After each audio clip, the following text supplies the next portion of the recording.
نحمده ونصلي على رسوله الكريم اما بعد فاعوذ بالله من الشيطان الرجيم بسم الله الرحمن الرحيم رب اشرح لي صدري ويسر لي امري واحلل عقدة من لساني يفقهوا قولي۔ ترجمہ: وا اور، اذ جب، قال کہا، ابراہیم ابراہیم علیہ السلام نے، ربی اے میرے رب، اجعل بنا دے، ھذا یہ، بلدن شہر، آمنن امن والا، ورزق اور رزق دے، اہلہ اس کے رہنے والوں کو، من الثمرات پھلوں میں سے، من جو کوئی، آمنا ایمان لائے، منہم ان میں سے، باللہ اللہ پر، والیوم الآخر اور یوم آخرت پر، قال فرمایا، ومن اور جس نے، کفر کفر کیا، فأمتعہ تو میں فائدہ دوں گا اس کو، قلیلاً تھوڑا سا، ثم پھر، اضطرہ میں مجبور کروں گا اس کو، کھینچوں گا اس کو، الی طرف، عذاب النار آگ کے عذاب کے، و اور، بئسا کتنی بری ہے، المصیر لوٹنے کی جگہ، و اور، اذ جب، یرفع بلند کر رہے تھے، اٹھا رہے تھے، ابراہیم ابراہیم علیہ السلام، القواعد بنیادیں، من البیتی گھر کی، و اسماعیل اور اسماعیل علیہ السلام، بریکٹ میں لکھیے وہ کہہ رہے تھے، ربنا اے ہمارے رب، تقبل قبول کر لے، منا ہم سے، انکا بے شک تو، انتا تو ہی، السمیع سننے والا ہے، العلیم جاننے والا ہے، ربنا اے ہمارے رب، وجعلنا اور بنا ہم کو، مسلمین فرما بردار، لکا تیرے لیے، و اور، من ذریتنا ہماری اولاد میں سے، امتن امت، مسلمتن فرما بردار، لکا تیرے لیے، و ارنا اور دکھا ہم کو، مناسکنا ہمارے مناسک، ہماری عبادت کے طریقے، وتب اور مہربان ہو جا، علینا ہم پر، انکا بے شک تو، انتا تو ہی، التواب بہت توبہ قبول کرنے والا ہے، الرحیم مہربان ہے، ربنا اے ہمارے رب، وابعث اور بھیج، اٹھا، فیہم ان میں، رسولاً ایک رسول، منہم انہی میں سے، یتلو پڑھتا ہو، علیہم ان پر، آیاتک تیری آیات، ویعلمہم اور سکھاتا ہو ان کو، تعلیم دیتا ہو ان کو، الکتاب کتاب کی، والحکمت اور حکمت کی، ویزکیہم اور تزکیہ کرے ان کا، انکا بے شک تو، انتا تو ہی، العزیز زبردست ہے، الحکیم حکمت والا ہے. الفاظ کی وضاحت. وَإِذْ قَالَ ابراہیم، اور جب کہا ابراہیم علیہ السلام نے، رب اجعل، اے میرے رب بنا دے، ھذا یہ، بلدن شہر، آمنن امن والا، ورزق اور رزق دے، اہلہ اس کے رہنے والوں کو، من الثمرات ثمرات میں سے. ثمرہ جو ہے یہ صرف فروٹس کے لیے استعمال نہیں ہوتا، اس سے مراد یہ نہیں کہ اللہ ان کو بہت سے فروٹس دے، اس کا مطلب یہ ہے کہ ان کو ہر طرح کے کھانے پینے کی چیزیں عطا کرو. اور ایک اور جگہ پر آتا ہے آگے، ثمرات کل شیء، ہر چیز کے ثمرات دے. تو ثمرہ جیسے کسی چیز کے ریزلٹ یا نتیجے کے لیے بھی آتا ہے، یہ پروڈکشن کے لیے بھی آ جاتا ہے پھر، تو اس میں دنیا بھر کی مصنوعات ان تک پہنچے. من آمن منہم، جو ان میں سے ایمان لائے، باللہ اللہ پر، والیوم الآخر اور یوم آخرت پر، قال فرمایا، ومن کفر اور جس نے کفر کیا، فأمتعہ قلیلا تو میں اس کو تھوڑا سا فائدہ دوں گا. امتعہ کا روٹ کیا ہوگا؟ میم تے این. سامان زیست میں سے ہر وہ چیز جس سے انسان یا جاندار اپنے زندہ رہنے کے لیے فائدہ اٹھاتا ہے، یعنی دنیا کی چیزوں میں سے ہر وہ چیز جس سے انسان یا جانور اپنے زندہ رہنے کے لیے فائدہ اٹھاتے ہیں. متاع. قلیلاً تھوڑا سا، ثم پھر، اضطرہ میں گھسیٹوں گا اس کو، مجبور کروں گا اس کو. استرہ کا لفظ جو ہے استرار سے نکلا ہے، استراری حالت اردو میں استعمال ہوتا ہے نا، اس کا روٹ ضاد رے رے، ضرر. ضرر کس کو کہتے ہیں؟ نقصان کو. تو انسان کو کسی نقصان دینے والی چیز کی طرف مجبور کرنا، تکلیف دہ چیز کی طرف لے جانا، ایسے کام کی طرف کھینچ کے لے جانا، زبردستی لے جانا جو اس کو پسند نہ ہو. الا طرف عذاب النار، آگ کے عذاب کے. وبئس المصیر اور وہ بدترین ٹھکانہ ہے، بہت بری جگہ ہے. مصیر کا روٹ سواد یہ رے ہے، سارا یسیر سے، ایک حالت سے دوسری حالت کی طرف منتقل ہونا. مصیر وہ جگہ جہاں کوئی چیز نقل و حرکت کے بعد پہنچ کر ختم ہو جاتی، یعنی چل چل کے جا کے وہاں جا کے پڑاؤ ڈال لیا، جا کے رک گئے. کیونکہ یہ لفظ بہت دفعہ قرآن پاک میں آئے گا اور اکثر جہنم کے لیے آتا ہے، یعنی دنیا کی بھاگ دوڑ کر کے پھر قبر، حشر، ہر مرحلے کو پار کر کے وہاں جا کے سارے بس اب رک جائیں گے، اس کے آگے کہیں اور نہیں جانا. اور اس جب یرفعو اٹھا رہے تھے، اونچی کر رہے تھے، ابراہیم علیہ السلام کیا چیز؟ القواعد بنیادیں. قواعدہ کا روٹ جو ہے قاف عین دال ہے، قاعدہ بیٹھنے کو کہتے ہیں. تو قواعد بنیاد کے لیے. کبھی عمارت بنتی دیکھیے، پہلے اس کی بنیادیں ڈالتے ہیں، زمین کو کھود کے اس کے اندر جو دیوار بنائی جاتی ہے اس کو بنیاد کہتے ہیں، اس کو قاعدہ کہتے ہیں، اس کی جمع ہے قواعد. تو یہ جو قاعدہ پڑھتے ہیں آپ، یہ کیا ہے؟ یہ بھی قرآن پاک پڑھنے کی بنیاد ہوتی ہے. تو اس سے قواعد کہ جس کے اوپر پوری عمارت بیٹھی ہوئی ہے. القواعد بنیادیں، من البیت گھر کی، یعنی اللہ تعالیٰ کے گھر کی بنیادوں کو اونچا اٹھا رہے تھے، یعنی دیواریں بنا رہے تھے. اسماعیل اور اسماعیل علیہ السلام، اور ساتھ دعائیں مانگ رہے تھے، ربنا تقبل منا، اے ہمارے رب تو ہم سے قبول کر لے، انک انت السمیع العلیم، بے شک تو ہی سننے والا جاننے والا ہے. ربنا اے ہمارے رب، وجعلنا اور بنا ہم کو، مسلمین فرما بردار. تو روٹ کیا نظر آ رہا ہے؟ سین لام میم. مسلمین دو فرما بردار، یعنی ابراہیم اور اسماعیل علیہ السلام. لکا اپنے لیے، اپنا فرما بردار بنا لے. ومن ذریتنا اور ہماری نسلوں میں سے، اولادوں میں سے، امتن ایک امت، مسلمتن لک تیری فرما بردار، و ارنا اور دکھا ہم کو. ارنا دکھا، اس کا روٹ ہے رے حمزہ یہ رآ. رآ کا مطلب ہوتا ہے دیکھنا، کسی کام کو عملاً کر کے دکھانا، پریکٹیکل ڈیمونسٹریشن. یہ نہیں کہا بتا ہم کو، کیا کہا؟ دکھا ہم کو. کوئی کر کے دکھائے ہم کو، ہم نے کیا کرنا ہے. فرق کیا ہوتا ہے اس میں؟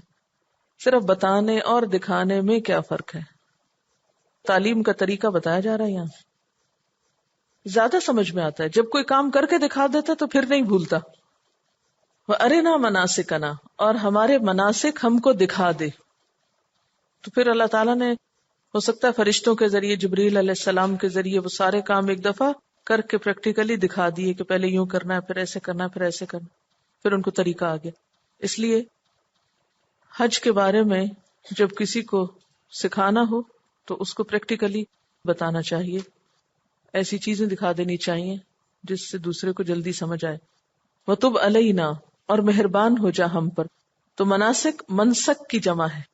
منسک نون سین کاف نسکا. نسکا کا مطلب ہوتا ہے دھونا، پاک کرنا. نسک قربانی کو کہتے ہیں کیونکہ وہ بھی انسان کو گناہوں سے پاک کرتی اور اللہ تعالیٰ کے تقرب کا ذریعہ بنتی. تو یہاں پر مراد مناسک سے کیا ہے؟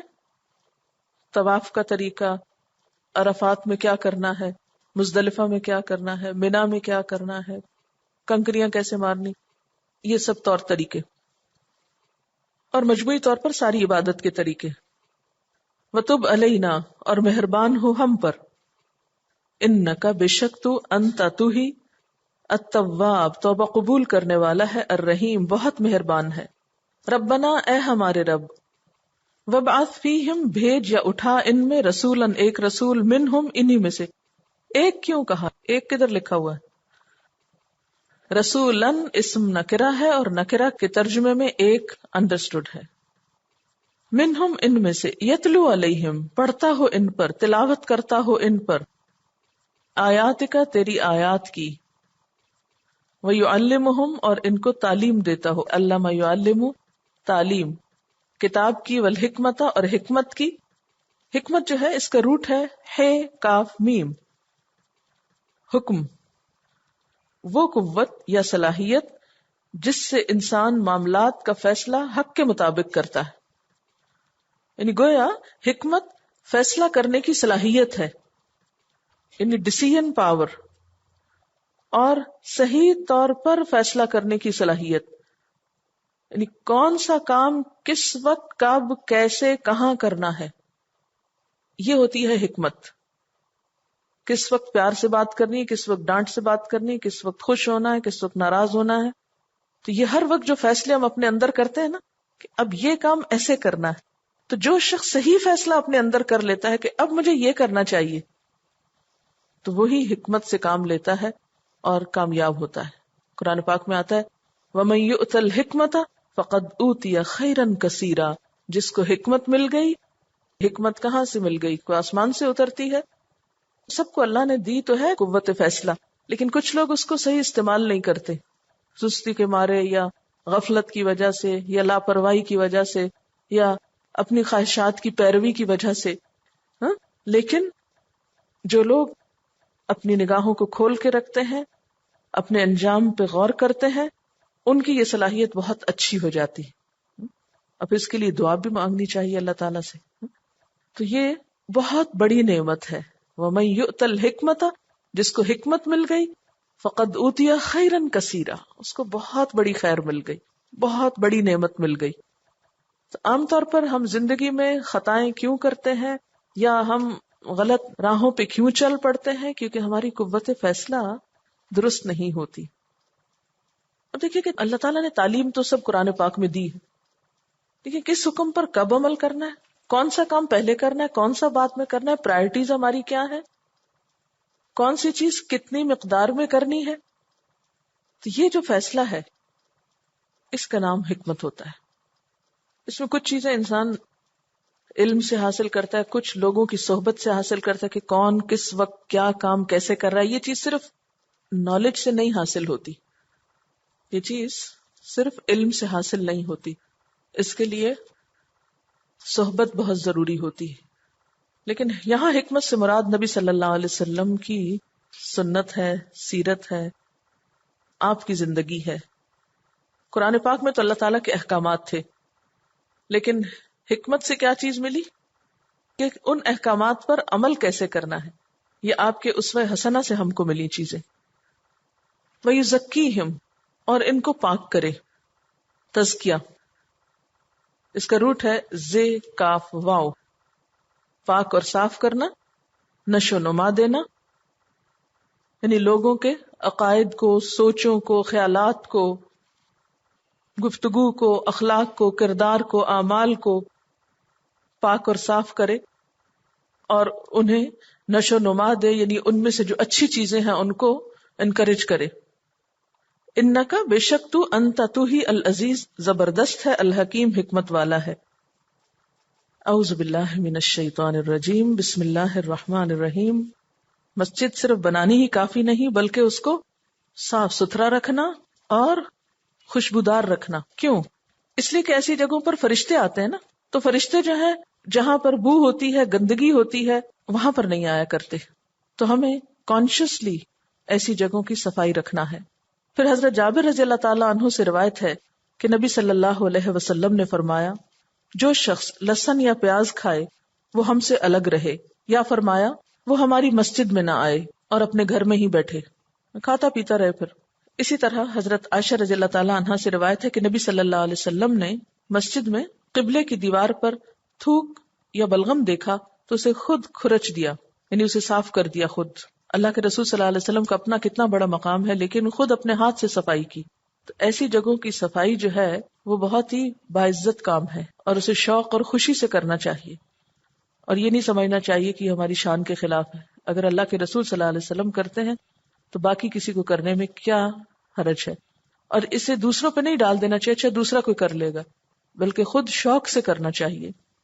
حضرت ابو ہریرہ رضی اللہ تعالیٰ عنہ فرماتے ہیں کہ ایک کالی عورت مسجد میں جھاڑو دیا کرتی تھی، وہ مر گئی.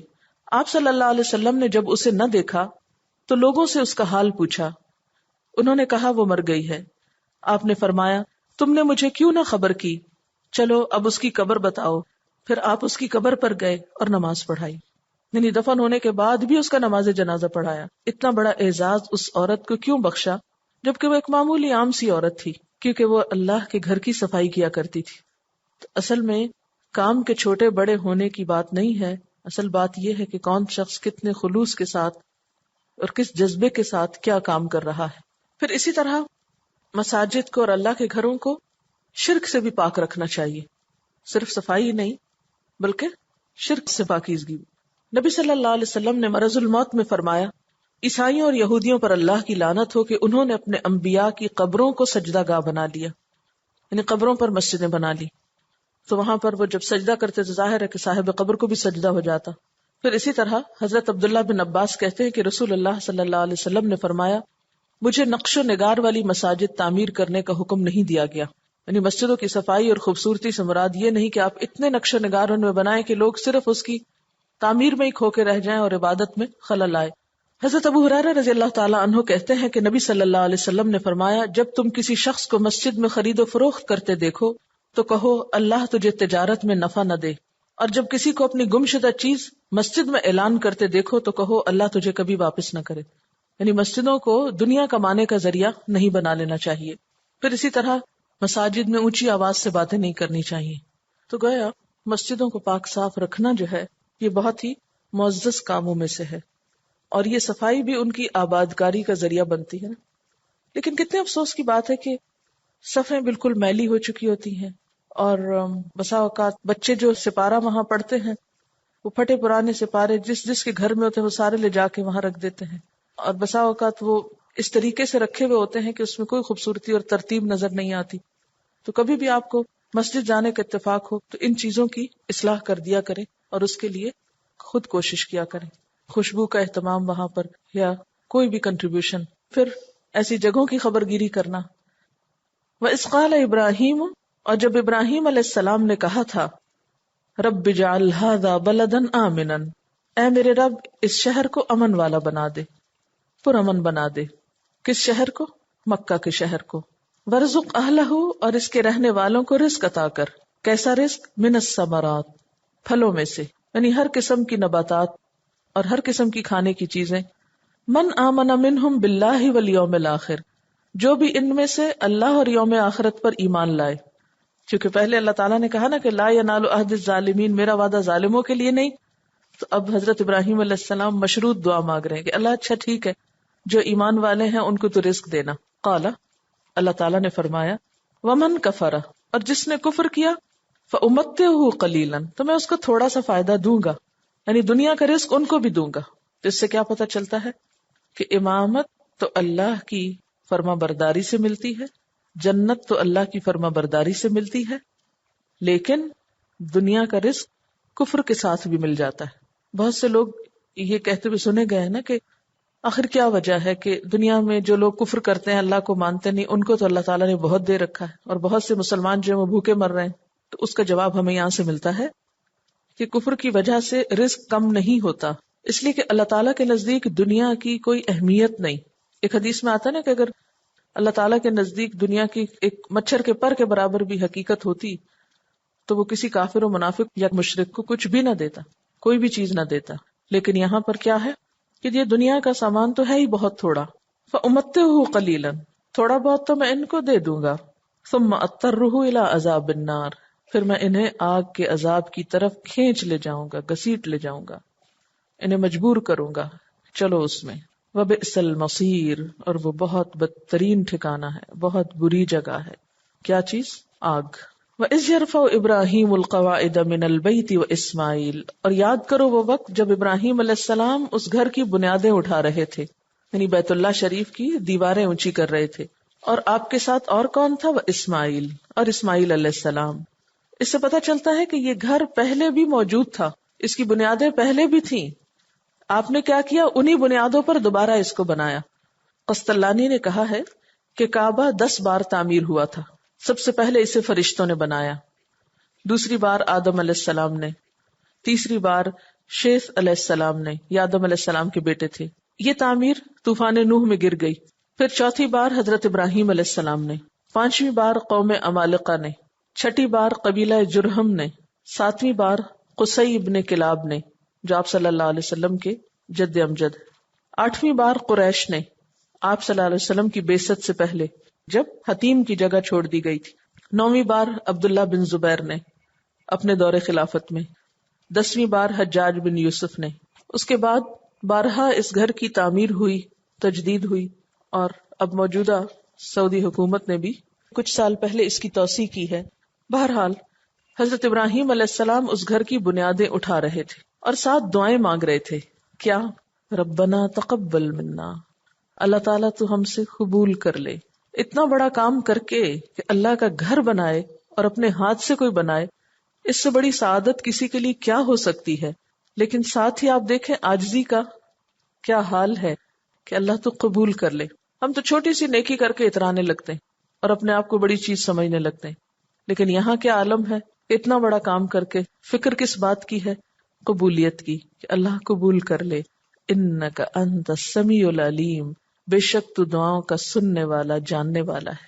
تو ہماری دعائیں سن رہا ہے، تو ہمارے دلوں کے حال جانتا ہے کہ ہم کس محبت اور کس خوشی کے ساتھ یہ سب کچھ کر رہے ہیں.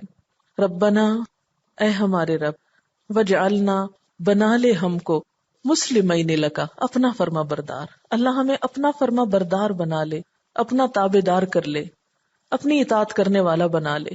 ومن ذریتنا، اور ہماری اولاد میں سے بھی امتم مسلمۃ لک، ایک پوری امت اٹھا جو تیری فرما بردار ہو.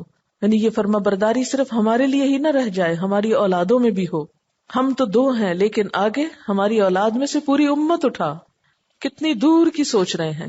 تو مومن کی نگاہ جو ہوتی ہے وہ صرف وقتی چیزوں کو نہیں دیکھتی، وہ بعد کے حالات کو بھی دیکھتی کہ میرے دنیا سے جانے کے بعد کیا ہوگا، پھر ہماری اولاد کس حال میں ہوگی، پھر ان کے بچے کس حال میں ہوں گے.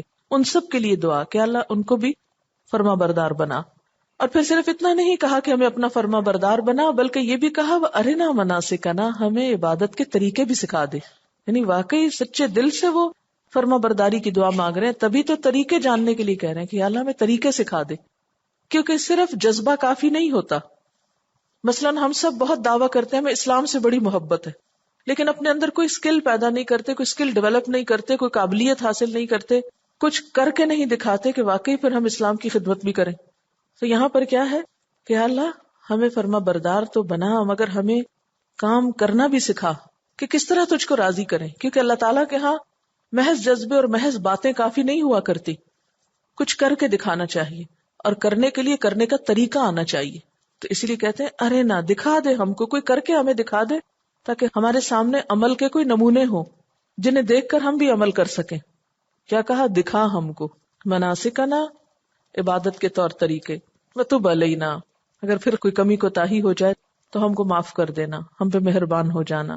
انک انت التواب الرحیم، بے شک تو توبہ قبول کرنے والا مہربان ہے. کتنی گہری بصیرت والی دعائیں ہیں نا. اللہ فرما بردار بنا، ہمارے بچوں کو بھی بنا، اور پھر ہمیں عبادت کے طریقے سکھا، اور پھر کوئی کمی کوتاہی ہو جائے تو معاف بھی کر دینا. کوئی بھول ہو جائے، کوئی چیز اعلیٰ مرتبے سے رہ جائے تو ہم پر مہربان ہو جانا، ہمیں نہ پکڑنا. پھر ربنا، اے ہمارے رب، وابعث فیہم رسولا منہم، بھیج ان میں ایک رسول انہی میں سے. بعثہ کا مطلب کیا ہوتا ہے؟ کسی چیز کو اٹھا کھڑا کرنا اور سامنے کرنا. یا اللہ ایک رسول ان میں سے اٹھا کھڑا کر اور ان کے سامنے لیا، وہ کیا کرتا ہو؟ یتلو علیہم آیاتک، ان پر تیری آیات کو پڑھتا ہو، تیری آیات پڑھ کر سناتا ہو. وَيُعَلِّمُهُمُ الْكِتَابَ، اور انہیں کتاب کی تعلیم دیتا ہو. وَالْحِکْمَةَ، اور حکمت سکھاتا ہو. وَيُزَكِّيهِمْ، اور ان کا تزکیہ کرتا ہو. تو کیا کچھ مانگا؟ کس چیز کا معلم مانگا؟ آیات کی تلاوت کا، کتاب کی تعلیم کا، حکمت کی تعلیم کا، اور تزکیہ کا. کتنی خوبصورت دعا ہے. انسانوں کی اصلاح کا یہی 4 نکاتی پروگرام ہے. سلیبس بتا دیا گیا ہے. نمبر 1، یتلو علیہم آیاتک، پہلا کام جو آنا چاہیے وہ آیات کی تلاوت ہے. اور کیسی تلاوت؟ یتلونہ حق تلاوت ہی، جیسے اس کا حق ہے. اس کے بعد کتاب کی تعلیم. اس سے کیا پتہ چلتا ہے؟ تلاوت اور تعلیم میں فرق ہے، ورنہ تو تلاوت ہی کافی تھی. تلاوت میں ریڈنگ کا حق بھی آتا ہے اور اس کے بعد اس کا مفہوم بھی آتا ہے، لیکن تعلیم میں مزید غور و فکر آتا ہے. تلاوت تو کوئی بھی کر کے سنا سکتا ہے آپ کو، لیکن تعلیم اس کو باقاعدہ خود سیکھنا کہ اپنے اندر صلاحیت پیدا ہو. اور صرف کتاب ہی کافی نہیں، بلکہ اس کے ساتھ حکمت کے کتاب پر عمل کیسے کیا جائے، اور اس کے لیے بہترین نمونہ کون ہے؟ نبی صلی اللہ علیہ وسلم. وآخر دعوانا ان الحمد للہ رب العالمین.